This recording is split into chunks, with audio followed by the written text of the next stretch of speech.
All right, I'd like to call the Brimfield Township Board of Trustees meeting to order. Roll call for attendance, please. Roll call, Nick? Yes? Mike? Yes. Sue? Yes. We have a quorum. All right, please stand for the Pledge of Allegiance. I pledge allegiance to the flag of the United States of America and to the republic for which it stands, one nation, under God, indivisible, with liberty and justice for all. Pastor, can you lead us? Heavenly Father, we thank you so much for the day you've given us, Lord, for this spring and summer season, Lord, and all the growth and new life. And Lord, we just thank you for each day you give us and give us the ability to get out of bed and move and function. And Lord, as we gather for this meeting today, we're reminded that you've told us in your word that strong foundations and success is based on willingness to listen to each other and to rely on each other's counsel and advice. So I pray, Lord, that you would do that today with these folks here. We thank you for the leaders you've given us. We pray that you continue to give them wisdom. Have your way in this meeting, and we'll be careful to give you the praise. In Jesus' name, amen. Amen.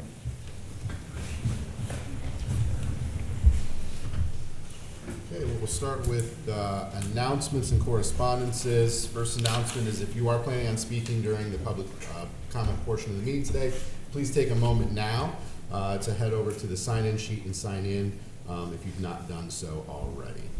Now open the floor up to announcements and or correspondences. I have an announcement I'd like to read, and I would like to address this. At our last township trustee meeting, our board operates by protocol and the way the system works and the way that the Ohio Revised Code gives us how to conduct meetings and what we do. So I would like to address this, in my opinion, with Township Legal Counsel. It says, Nick Colai read some emails addressed to him personally at his email address at the last meeting that do not reflect the trustee board or its policies. We've never, ever done that before, as read emails from the public. It is not the policy of the board to read personal emails at a public meeting. If an email is to be read at a public meeting, the decision is a board decision, not one trustee's. Of course, the public has a right to attend all board meetings. However, that right does not generally give a person the right to speak. That is a board decision. I want to emphasize this one incident, and this is very important to me. I want to emphasize that this one incident does not mean that the board has adopted a new procedure or a new policy, because we operate by policies that we have passed and put in session. And I would like this put into the minutes as they're typed up, as the fact that we have not adopted a new procedure. I don't want 500 emails coming in here for us to read, because we don't operate that way.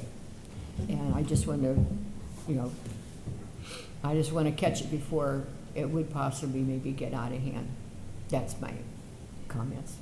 Okay, point of order on that, I'd like to see the procedure that exists that says that we've not done that in the past, because we have read meeting minutes in the past, or meeting public comments, and I'd also like to address, I have the floor at this point, I'd also like to address the point of order that it was not personally addressed to me, it was addressed to the board as a response to public comments holding meetings during the daytime. We have read meeting minutes or comments from the public in the past on the floor, so I just want to clarify that. It's not a violation of Ohio Revised Code either. I'm specifically stating reading emails. I know in the past we read comments that come in from people. We've read but emails from not, people too in the but past. they're not emails, and I don't want our policy to change. Okay. Pass that down to Holly, please. Yeah. Holly, can you also pull the policy on that for me? Thank you. Okay, other announcements or correspondence? I have one, but I'm not sure if it fits in here. Ali, what I was talking to you this morning, it's just a concern of mine, I guess. I don't know if we put it under administration. One thing that sort of bothers me is the fact that we can't respond to when we have a speaker, a resident. It sort of makes us look like we're hiding behind something that's unnecessary. I think, and Nick, I think you have a good point. I mean, we don't want them to talk forever and ever, but I do think as a board, and I know I've talked to department heads, and they would definitely love to be able to respond, to clear things up. I think we ought to consider, because I don't think we passed a resolution that we couldn't ask, that we couldn't respond to the residents, but I think just in transparency and stuff, I think if a resident comes here with a concern, I think any of us, and I know we're allowed to because I did check with it, we are allowed to respond. That's all I'm just saying. I know, and I totally agree with you, Nick. We can't let it get out of hand. I mean, Right.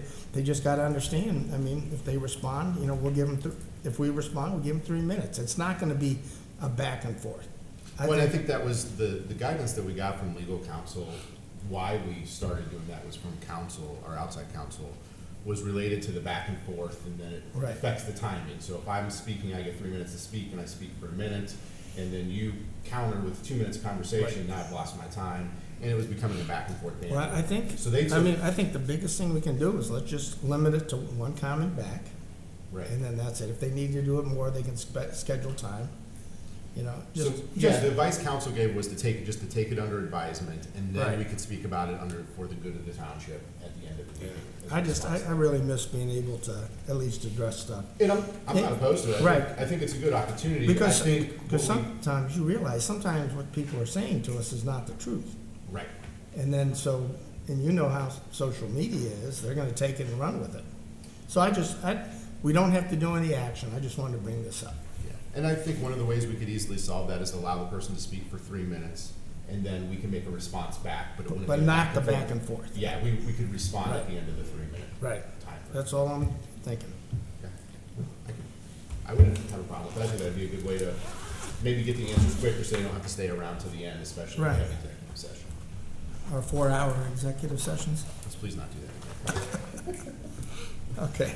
All right. Any other announcements or correspondences? Department heads? All right, hearing none. We have no meeting guests scheduled today, so we'll move into meeting minutes. I'd like to move through these in single order here because they have multiples of those.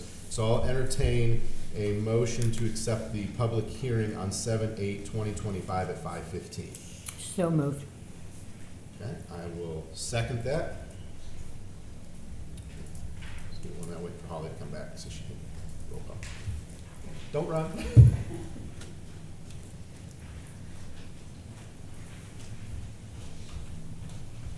So the motion and the second on the floor is for 7/8/2025, 5:15 PM. This public hearing meeting minutes. Okay, roll call Nick, Yes? Mike, Abstain? and Sue. Yes.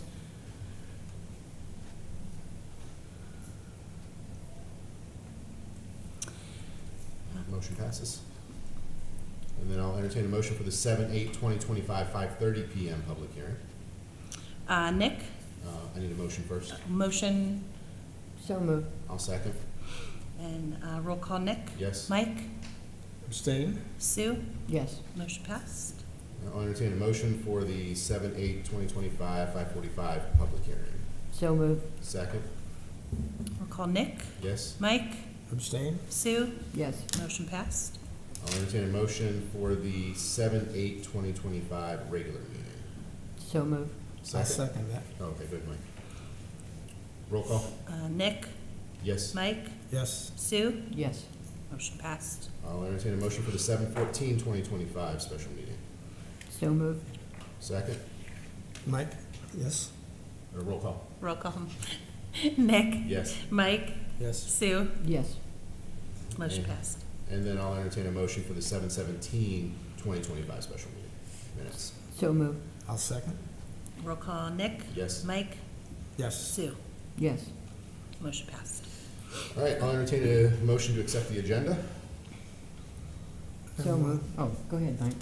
I'll make that motion. Second. All right, open the floor for comments. Any changes, additions, or subtractions to the agenda that's been presented? Yeah, under administration, I would like to just do a brief,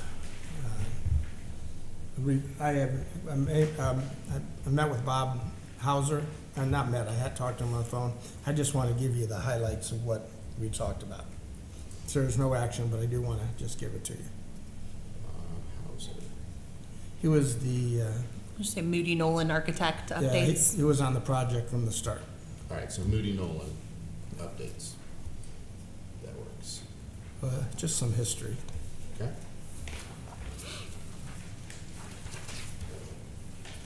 All right. Any other additions or subtractions to the agenda? All right. Hearing none, roll call please for the agenda with the addition of Moody Nolan updates under administration to be as in boy. Nick? Yes? Mike? Yes? Sue? Yes, Motion passed. We'll now entertain a motion to accept purchase orders as presented. so moved. Second? I'll second. Okay, roll call. Nick? Yes? Mike? I have to abstain. Sue? Yes, Motion passed. I'll now entertain a motion to accept the warrants as presented. so moved. I'll second. Roll call. Nick? Yes? Mike? Abstain? Sue? Yes, Motion passed. All right, we will now move into our public comment section. There is a 3-minute time limit per person. We do thank you in advance for being here today and for your comments. I'm sorry, I can't read the first name. What's that? Oh, Jimmy McKee. Thank you. It was a signature, I couldn't read it, I'm sorry. I gotcha. How's everybody doing this morning? Doing good. Good. I'd first like to say, yeah, emails have been read in the past years, personal emails in regards to subjects. And I think there needs to be more transparency and consistency in regards to what your policy is on certain things. And you can't kind of retrospectively do that after something's been out there and then policy oriented. This is in regards to zoning. Here again, the goalpost is being moved back by Mr. Ladd. First started out 70 signatures in the area, not wanting it to be rezoned. He kept reiterating that, hey, it'll be better if it's light industrial. That's 100 feet side setback. Then after everything passed through, surprisingly enough, Mike changed that to 75 feet. Later on down the road, he changed it again to 25 feet. Then he consistently kept trying to give the person that purchased the property next to me the abatement. And he kept on stating, well, the attorney's working on that. The attorney's working on that. If the attorney keeps on working on that, it shouldn't be a surprise how legal fees are $250,000, $300,000 if they're working on trying to take tax dollars from Brimfield Township. The attorney actually showed up at the Portage County hearing. So if you really think about that, it's a Cleveland attorney. That's an hour down, that's an hour there, and that's an hour back. That's at least $1,200, $1,300. And all of this excessive spending is going towards Brimfield being bankrupt. Where's the money? Has it been $500,000? Is it $1 million? Is it over $1 million? Not quite sure yet. Just so you understand what an abatement is, it is a way in this case not to pay 60% of the taxes on the property. No wonder Brimfield's almost bankrupt. Now Mike Halad is moving the goalpost again by changing the outdoor storage for LI. It was 5% of the under roof area of the building there. There's 2 buildings, it's approximately 5,000 square feet per building, which is 10,000 square feet. That's a 10-foot wide by 100-foot long area. This guy has probably a football field of outdoor storage at this point, and if you drive down Crystal Parkway, it's all exposed to everyone. The height of the fence is 6 feet. The height of these plastic tubings and steel carriers probably go up 10 to 12 feet. It's poor. Mike Ladd, it's time to stop changing the zoning for your buddies.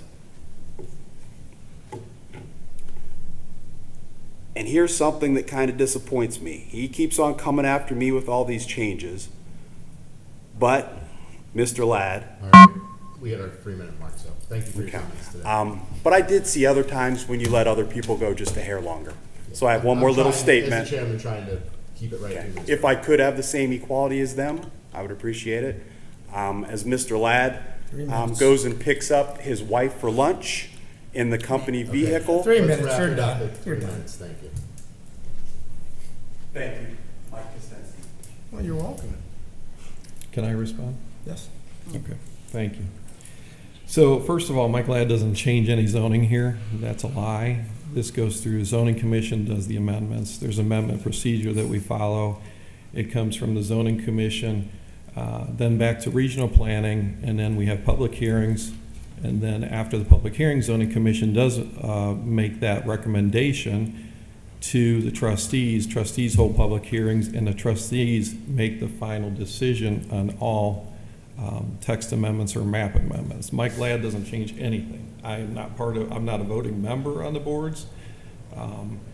I'm there for advisement, and that's it. Second of all, when we talk about outdoor storage areas, I didn't change any setbacks. Zoning commission hasn't changed any setbacks whatsoever. We have a member of the zoning commission here today. None of the setbacks have changed in the LI district since I've been here, so I don't know where that's coming from.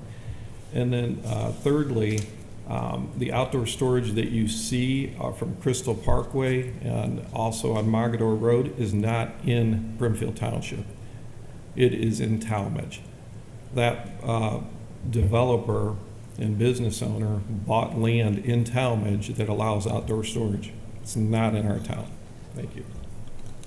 And just to be clear, Brimfield is not bankrupt. We got money in, we're flush again, just like John had told us we'd be. So I just don't want that rumor that we're bankrupt. We are so far from being bankrupt. It's ridiculous. One other thing, the tax abatement that just passed through was the enterprise zone agreement that was passed way before this board was even in place. That enterprise zone is for the entire township of Brimfield. It was set in the early 90s. That's nothing that was set new. It's for the village of St. Edwards is the last one that was just there. That's when Mark Cadetti had to come to the meeting and explain it because we were having some issues down there getting it passed. But that is a 10 or 60% abatement. It's over a $4 million payroll, which they pay 2% of that into the Talmadge JED. So that's $800,000 in that JED. So with this back and forth. Nope. No, yeah, we respond to comments and then we move on to the next public comment. All right, next on our list, Will Anderson. Floor is yours, 3 minutes. Well, I first off thank the board for being able to respond to some of our concerns. I like that. That's the way it should have been. But I think, as a lot of you know, I work for the Brimfield Community Cupboard. Recently, the state of Ohio, along with the federal government, has cut funding to the Akron-Canton Regional Food Bank. They cut the amount of food that they give the bank. State of Ohio cut 1 million pounds. The federal government also cut 1 million pounds. State of Ohio also cut $1 million from Akron-Canton Regional Food Bank. This is going to cost. It's going to cause us to pay more because the food bank is going to have to buy food now, and also it's probably going to result in us giving out less. People are already noticing it, and making statements that we're giving out less, and we told them, well, that's what your government has done. So just so they know, and just so the township knows, food bank will run out of money by the end of next year, short of donations coming in and help from the community. So I'm asking for the community to start helping out the food bank, maybe donating more money and canned goods. Thanks. Thank you for your comments. Thanks, Bill. The police department does, Roy, you guys do several, Two. We do one in this. We just did one in May, okay. and then we'll do one around Thanksgiving as well. Okay. All right, we have nobody else signed up for public comments, so I'll turn that sheet over to you, Holly. We will now move into safety concerns. Are there any safety concerns? These come before the board. Okay, hearing none, we'll move into our business portion of the meeting. We'll turn the floor over to the police department. Chief, the floor is yours. Yeah, thanks, Nick. Just a couple of informational items for you guys this morning. We'll have our kindergarten safety school program taking place next week starting on Wednesday the 30th through Friday the 1st. Thank you again to Pastor Wetzel for allowing us to use Victory Baptist Temple for the program. Really appreciate that, sir. I have an informational item for the board this morning. We still have an officer out on injury leave. Officer Russ Deal's been out since about mid-June, and right now we're looking at tentatively getting him back end of August maybe, but probably more likely the first part of September, so we've been running a bit short with the officer out on injury leave, but that's just an update on that status. And that's just a couple of informational items I had for this morning. I don't have anything else right now. Are there any questions or comments for the police department? Hearing none, we'll move into the fire department. Chief, the floor is yours. Okay, thank you. Yeah, all I need is a board approval on one item, and that is our BRICS system. The cost is $6,500 annually. BRICS is our automated dispatching service that provides emergency calls, call information times, GPS location, and general information on emergency calls. That's the system that we use in our current new fire station. So I just need board approval on that item. And I'll entertain a motion for the approval of the annual fee for bricks of $6,500. I'll make that motion. I'll second for discussion. Was this built into your annual budget for this year? It was Okay. under contracted services. Okay. And did this go up from last year at all? It did not. Okay. Does anybody else have any questions on the brick system? Hearing none, roll call. Roll call, Nick, Yes? Mike, Yes? Sue, Yes. motion passed. And that's all I need. Thank you. All right. Any questions or comments for fire department? All right. Hearing none, we'll move into administration. Holly, floor is yours. Old business, we had some discussion at our last meeting about removing the chain barrier here that connected, it's actually Brimfield Square Drive. This was the entrance behind us that goes over by the car wash. So the chain has been removed. There was a lot of commentary in the last meeting about us putting up that chain and its impact on the business. And I just wanted to comment, none of that was done without discussions with the car wash. And myself had actually had a conversation with the car wash owner about options if that chain were to become an issue. And putting an agreement in writing memorializing that if that chain ever became an issue that we would be willing to remove it. So there was a lot of comment about us doing that and not notifying, but rest assured that there was conversations had, agreements in the works, but to alleviate any concerns, we just went ahead and removed the chain. So there's no issues moving forward. And we did talk about it at the last meeting, but there is a lot of traffic that had been coming through there and concerns from the admin side. Cars come flying through here, concerns that somebody's either going to get hurt or we're going to get in car accidents backing out. And but regardless, the chain's been removed. We'll monitor it. If it becomes an issue, we'll revisit it if needed. I'd like to speak on that also. So just so the board knows, I spoke with the business owner the day after he was at the meeting and we talked about it. And I asked Craig and the fire department just to take the chain down at that point to not impact his business while we waited to see if we wanted to do a different chain. But he was in agreement that if we have training going on back there, put the chain up temporarily while because sometimes we do train in the back. That makes a lot of sense. If there's an emergency, so there's another accident at this intersection, traffic's trying to flow through, he's like, put the chain back up, block it off temporarily. So he's comfortable with us doing temporary blocking of it, he just doesn't want it up there on a routine basis. So I think we just give the authority to the fire and police to say, hey, if there's an event happening, an emergency, a training, whatever it is, go ahead and close it off temporarily. We just can't leave it up permanently. But that way we can address the issue without a larger impact. 'Cause I did talk to him and he said that was impacting his business, I guess. Yeah. So it's a good, I think it's a good compromise. well, we gotta work with local businesses, so. Yeah. But I just wanted to let everybody know that I had that conversation with them. Nick? Yes. Just a comment on that. We did do what you asked us to do and remove the chain, wrapped it around, and then the chain is gone now. Someone took it. So I don't know where the chain's at. I took it. Okay. I took it because my candlesticks were sitting off to the side and then trying to weed eat around there with the chain just wrapped and laying on the ground. It was no sense leaving it there. So can we store the chain over at the fire department just so they have it in the Oh, garage? that's fine. I mean, but I wasn't just gonna leave it just laying on the ground we have to work around it. Right. No, that's fine. I just want to make sure we have it here if there's that emergency or that training, they can just, Oh, no, that's fine. I can bring it back up, drop it off to Craig. okay, that'd be perfect. Any other conversation on that? Nope, it's good. Okay. New business, the board needs to appoint a hearing officer for step 3 grievance for the fire department. The contract identifies that it is the board of trustees or a designee.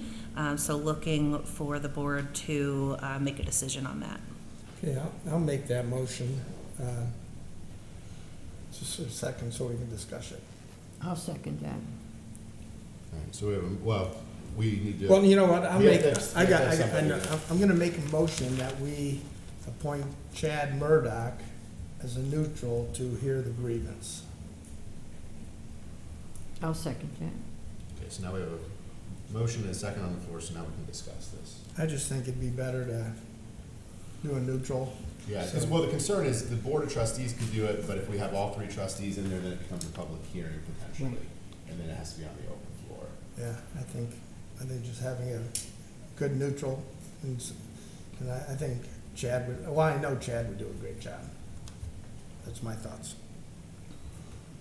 Is there any concerns with using a neutral party? No, I think that's the best route to take. I would agree.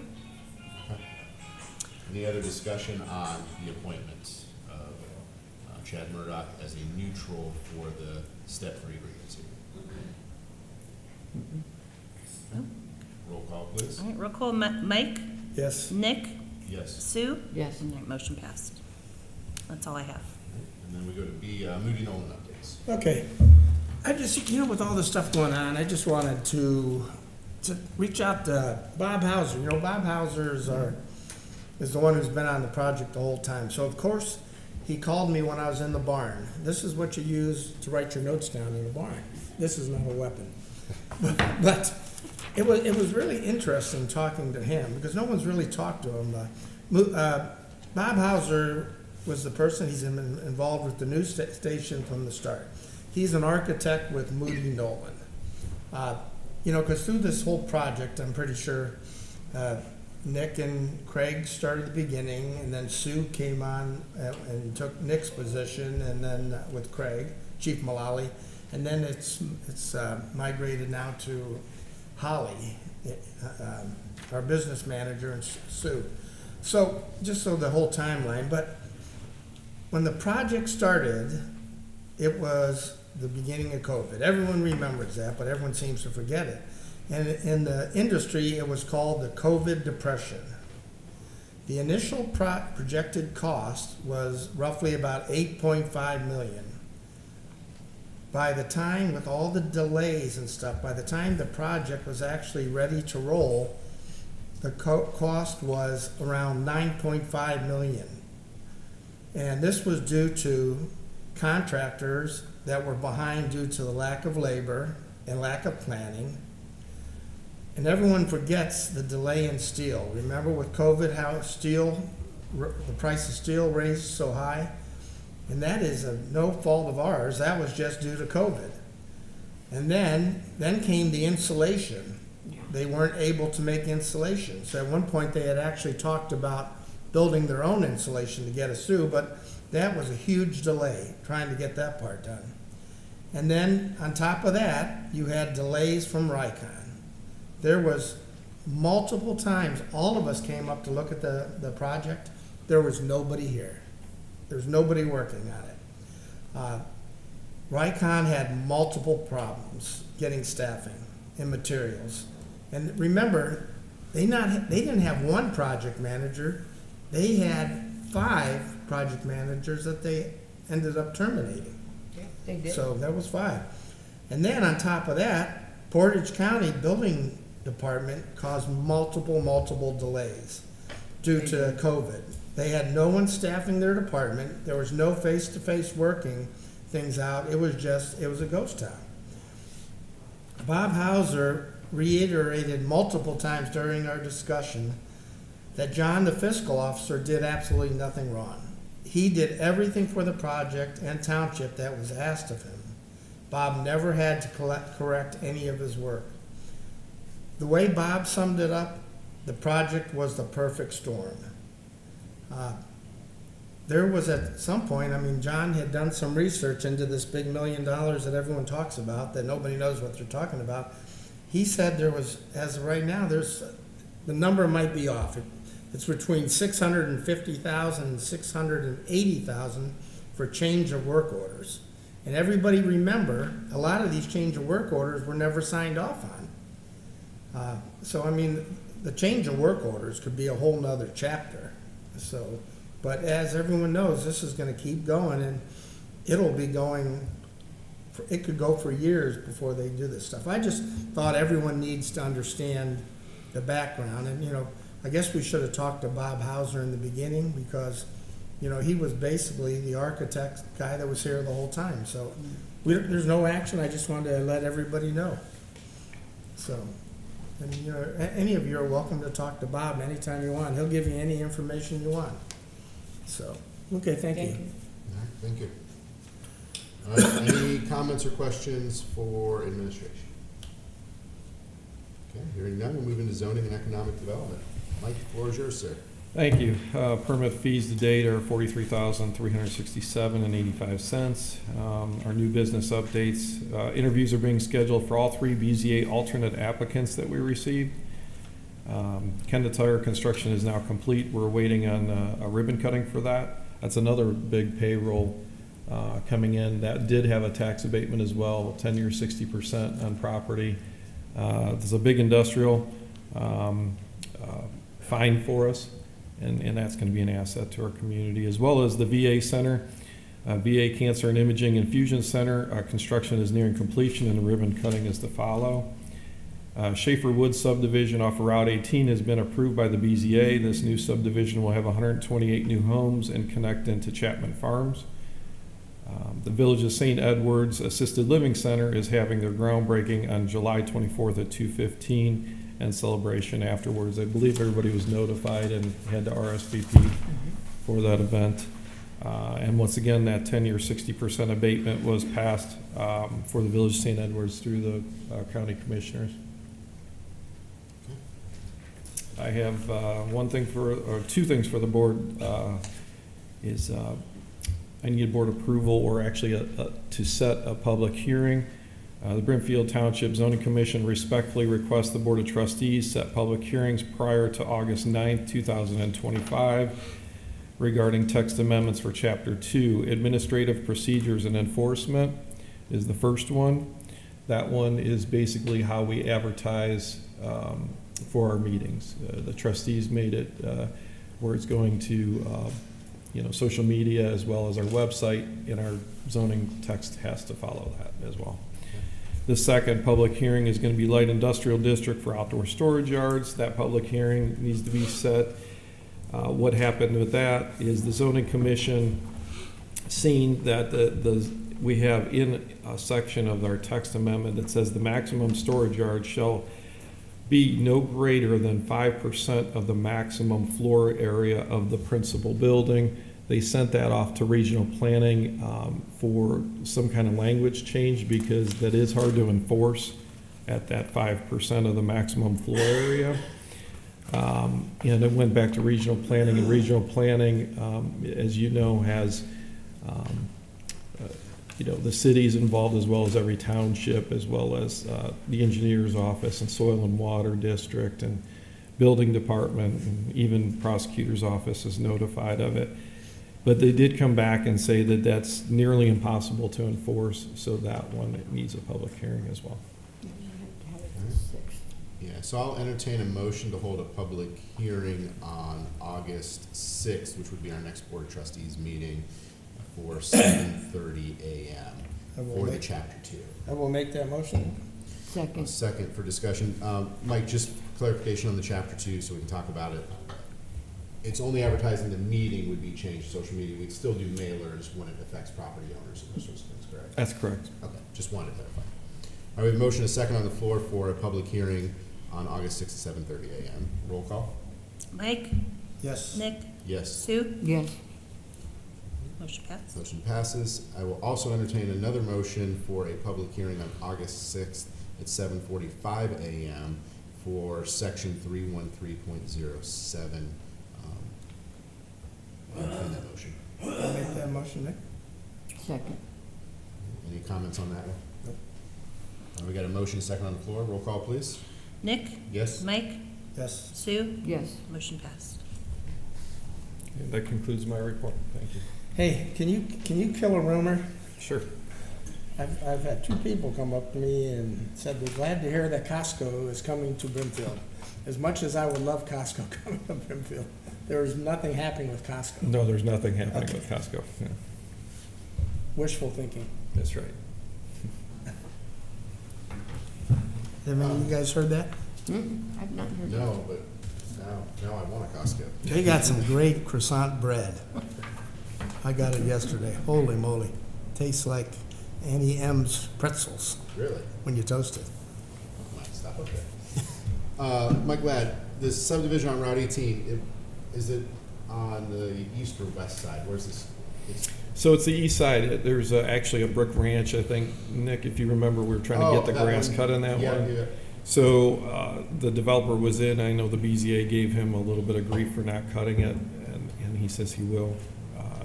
But nevertheless, that building is coming down. That's where the entrance is going So to that'll be. be the main drag. That'll be the into main entrance into it, and then it winds around back in, and then it ties back in. There's a stub road off in Chapman Farms. Yeah, when you come in the main drag, you turn right there and it kind of stubs over. Yep, that's Okay. it. So it'll tie in back there. There's 128 homes. It looks like a very good layout, a lot of open space. It actually created a 50-foot buffer in addition to the open space to all the, existing properties, which is really nice. Who's going to be the builder for this? Do we know yet? Yes, it's Pat Long. He actually did, I believe, Sterling Green and Chapman Farms years ago, Okay. as well as Hickory Creek right now. He has Okay. I might have missed it, but how many homes did you say? 128, and I'm not quite sure of the builder yet. I know Pat is a custom builder, and he's doing the remainder of the homes in Hickory Creek right now, so he hasn't committed to who is going to be building them, but the BZA did put in there that they need to have, every front of those have to have some kind of stone or brick feature onto it. That was the same requirements as Hickory Creek, and that's a good thing that they're doing. There's a couple other conditions that they put on there too. They wanted to maintain the woods as much as possible, except for easements or where driveways are going. But it looks like a very good layout. So, and those will be single-family homes, dedicated street. So we're gonna- Yeah. It's got to go through all the county channels as far as like roadways and all that. So then those Stormwater. roads will be built at the new county standards? New too, county from all standards. this? They'll follow all the new subdivision regulations. Yeah. Thank you. Sure. Any other questions for zoning? Not, we'll move in the road department. Dave? Alrighty, yeah, just some old business. We've been out doing some dirt patching.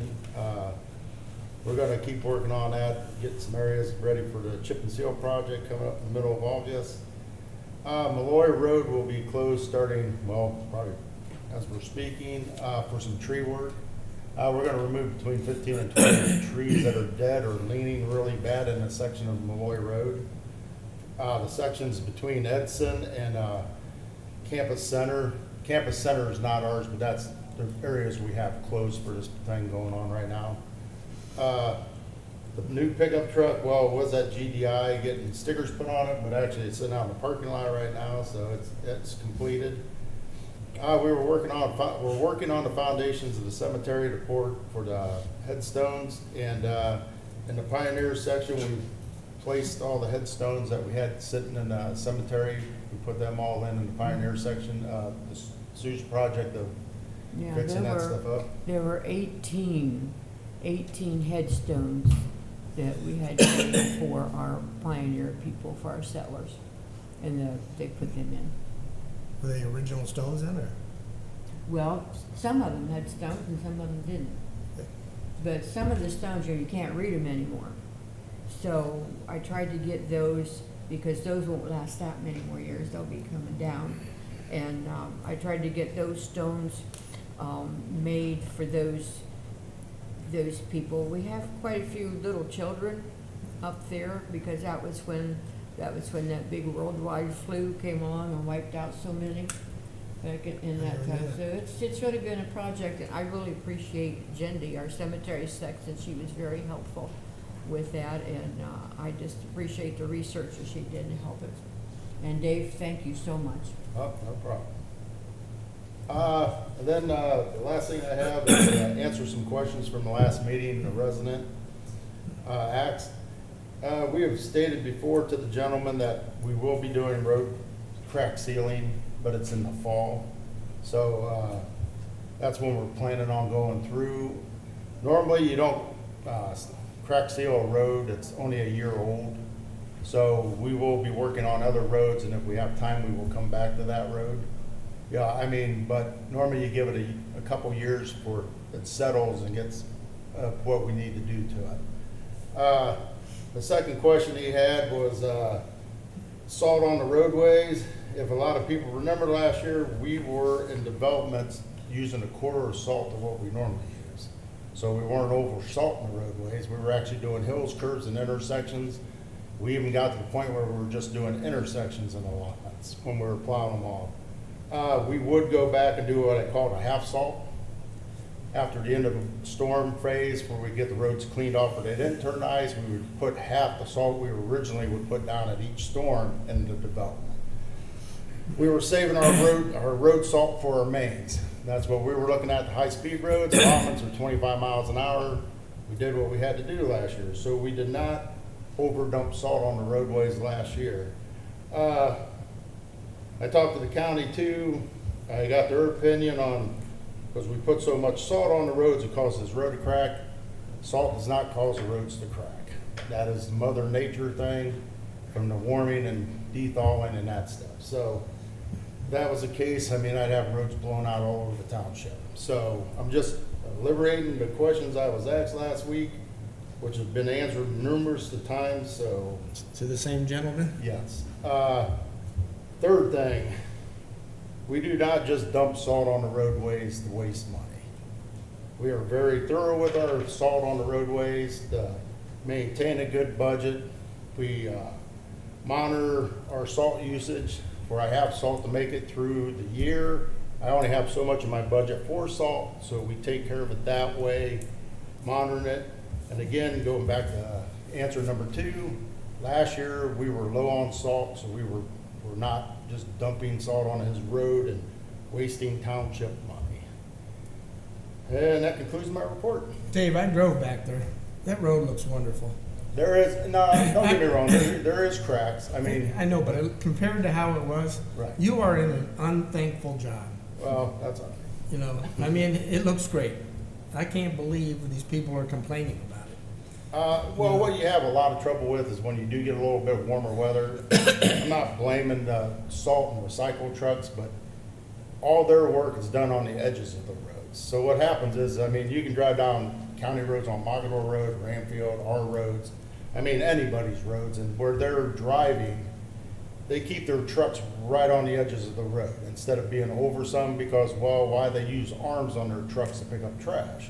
So instead of pulling over, weaving back and forth, they just run a straight line down the edge of the roadway, which in some areas, if it's a little softer, it causes a quicker crack, a spider crack, that kind of stuff. So it does happen. I mean, it's on a lot of our roads. I You mean, know, but those roads look good.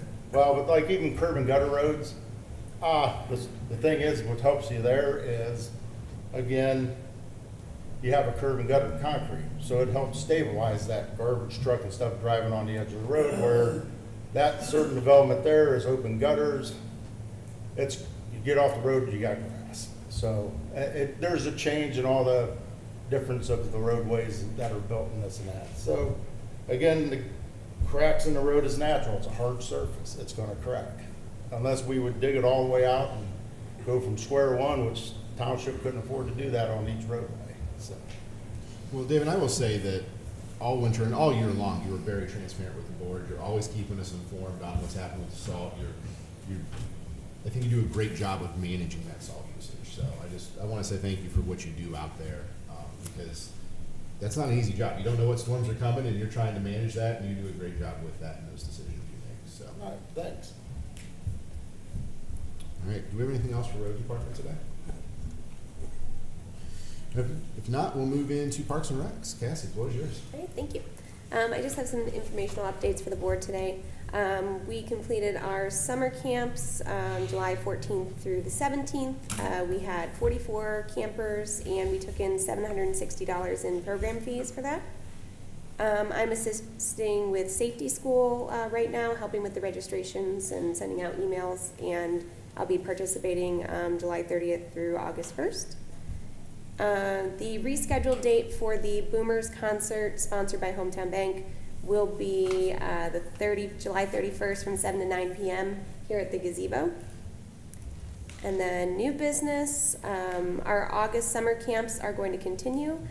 We have volunteers from local Girl Scout groups and troop leaders coming to that program, so those programs will go on as scheduled.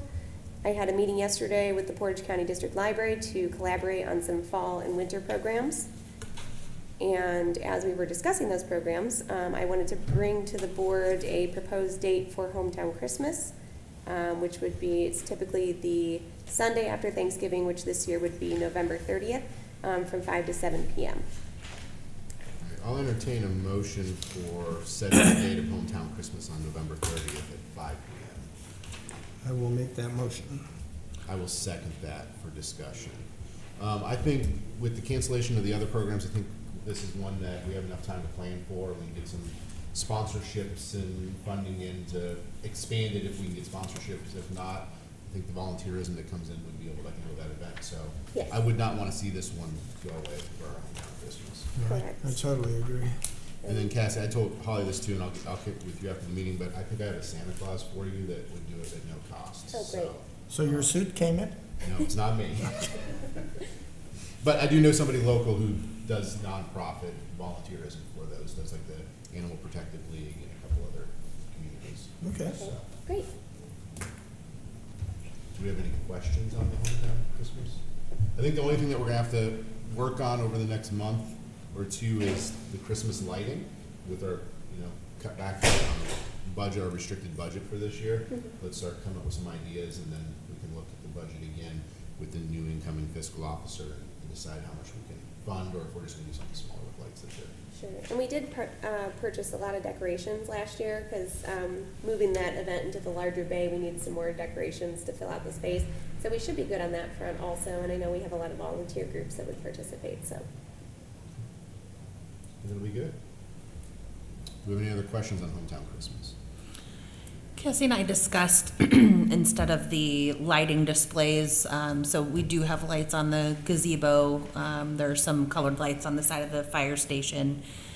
We'd still do the tree, looking into doing some spotlights on the front of the building, just using some different colored bulbs just to eliminate the cost of those lighting displays. We could get some fairly, inexpensive lighting that would still light up the building, for that. So that was one of the things that we discussed, is just changing and scaling down significantly. But the event in the garage and having all the vendors would still be the same. Cassie, how soon would the lighting company need to know from us if we wanted to do Christmas lights? Probably, I would say before fall. Okay, so by October? Yeah. Okay. The only reason I'm asking is this something that we can run a sponsorship for? Maybe there's a handful of businesses that want to say, hey, we'll donate so much money towards that. We have a little billboard out front as part of the lighting piece that says Christmas lights, Hometown Christmas lights sponsored by A, B, C, and D. Sure. Out there. I don't know if that's something we want to explore. Yeah, it's definitely an option. Cassie and I have talked, when you're going for sponsorships, of course, you don't want to bleed them dry for things. So do you want to look for sponsorships for things that can be enjoyed throughout the year versus, lighting that might only be up for a month? So it's definitely an option. Just kind of looking strategically on how we want to use those funds. Is it better to spread them out on things that maybe have a longer duration or a larger impact? Of course, Hometown Christmas is a great event. Everybody enjoys it. It does have good impact.